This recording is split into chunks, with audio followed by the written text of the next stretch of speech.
Et le premier mot, c'est tout de même un petit peu le mot tristesse. Parce que Jésus quitte ses disciples alors que les Actes des Apôtres nous rappellent qu'il leur est apparu pendant 40 jours et qu'il les a entretenus du royaume des cieux. Et nous avons joui de sa présence pendant tout ce temps pascal jusqu'à aujourd'hui, en entendant les récits des apparitions, en étant stupéfaits par cette victoire du Christ sur la mort, lui qui est sorti du tombeau, vivant, et en accueillant sa présence avec beaucoup de joie, en accueillant aussi son appel à être des croyants, comme il l'a dit à saint Thomas, cesse d'être incrédule, sois croyant. Et nous avons vu l'exemple surtout des saintes femmes, ces premières qui sont allées au tombeau et qui ont été gratifiées de l'apparition de Jésus ressuscité, et également du mystère des saints anges. Vous vous rappelez, au matin de Pâques, tout le monde est abasourdi par la violence des événements qui viennent de se dérouler. Les apôtres sont complètement défaits. Seule sans doute la Vierge Marie tient bon dans la foi, mais dans le silence et le recueillement. Et ce sont les anges qui vont s'adresser aux saintes femmes et qui vont leur dire « Allez annoncer à vos frères de ne pas chercher le Christ parmi les morts, il est vivant. » Et puis, Saint Jean, rappelez-vous, lorsqu'il va jeter un œil dans le tombeau en attendant que Saint Pierre arrive, il a couru moins vite, il voit les linges, il voit aussi l'ange.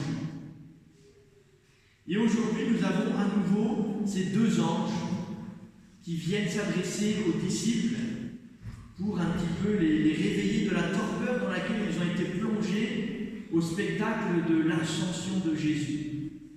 Ils sont encore les yeux rivés dans le ciel, et c'est les anges, ce sont les anges qui interviennent pour, comme les réveiller et leur dire de mettre en pratique ce que Jésus leur a instruit. Alors peut-être qu'il nous faut nous aussi accueillir les anges pour que nous aussi nous soyons ragaillardis dans notre foi et que le souvenir de la présence de Jésus vivant, dont le cierge pascal qui continue de brûler est le symbole, que cette présence de Jésus nous anime toujours, nous réjouisse toujours. Parce que la tristesse, bien entendu, qui sans doute nous touche un petit peu nous aussi, cette tristesse est d'abord vaincue par le triomphe. C'est le deuxième mot de cette solennité de l'Ascension, par le triomphe du Christ. Jésus monte au ciel avec son corps glorifié, son corps qui est encore marqué par les stigmates de la passion, ses mains transpercées, ses pieds transpercés par les clous, son côté déchiré par la lance, transfiguré par la gloire de la résurrection, ce même corps glorieux que les apôtres ont touché, avec lequel ils ont partagé des repas. Voilà que ce corps glorieux monte au ciel et siège à la droite du Père. Et frères et sœurs, comme Jésus le dit dans le chapitre 14 de Saint Jean par exemple, « Je pars vous préparer une place ». L'ascension de Jésus, ce triomphe du corps sur la mort par la résurrection, préfigure notre propre triomphe. Et c'est pourquoi d'ailleurs quand nous prions le chapelet et que nous méditons sur ce mystère de l'ascension du Seigneur, nous demandons la grâce d'être renouvelés dans notre désir du ciel. Aujourd'hui, les rêves s'effondrent et ils étaient tenaces, ces rêves, puisque les apôtres sont encore en train de demander au Seigneur « Mais quand est-ce que tu vas rétablir la royauté d'Israël ?» Eh bien, ce rêve terrestre s'effondre définitivement avec la montée de Jésus au ciel, mais c'est l'espérance qui prend la place des songes et des rêves trop humains. Et l'espérance de la gloire du ciel. Et l'espérance, ce n'est pas un espoir un peu vain qui compterait d'ailleurs sur la victoire des autres. L'espérance, c'est de compter sur Dieu et d'attendre fermement confiance que les promesses de Dieu se réalisent.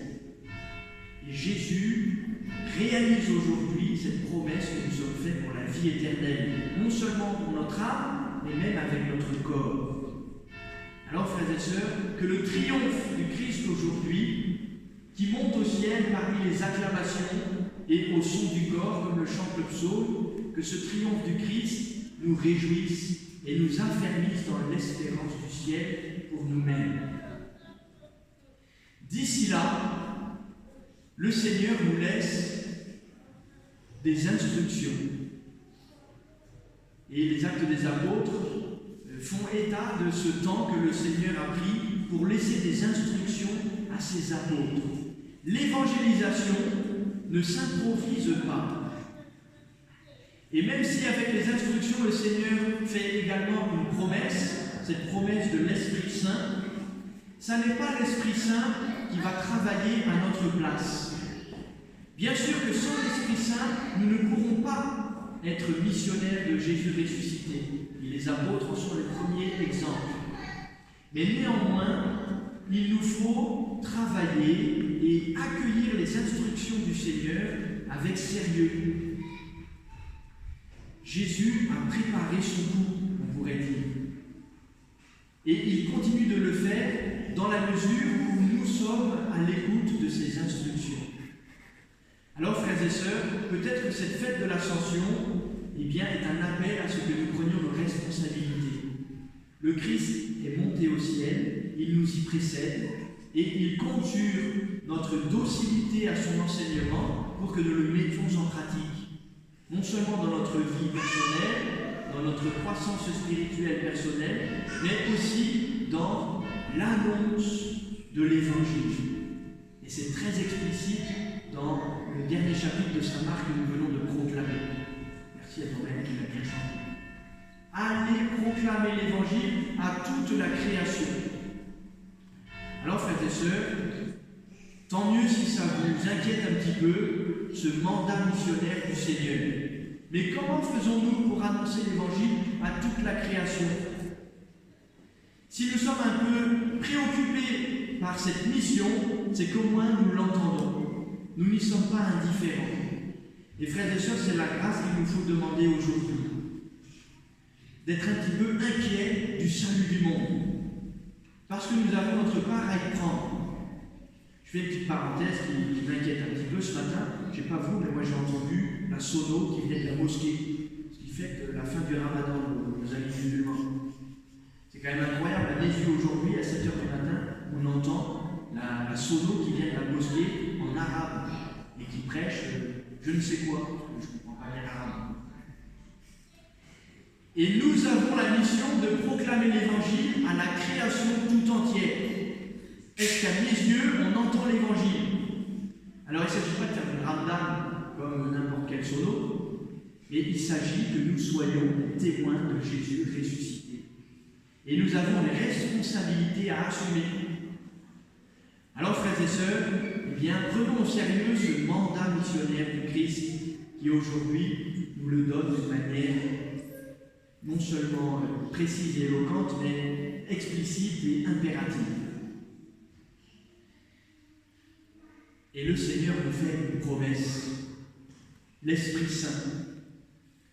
Parce que pour réaliser les paroles du Seigneur, déjà dans notre vie personnelle, mais plus encore dans l'accomplissement de ce mandat à la mission, nous avons besoin absolument que Dieu lui-même agisse en nous.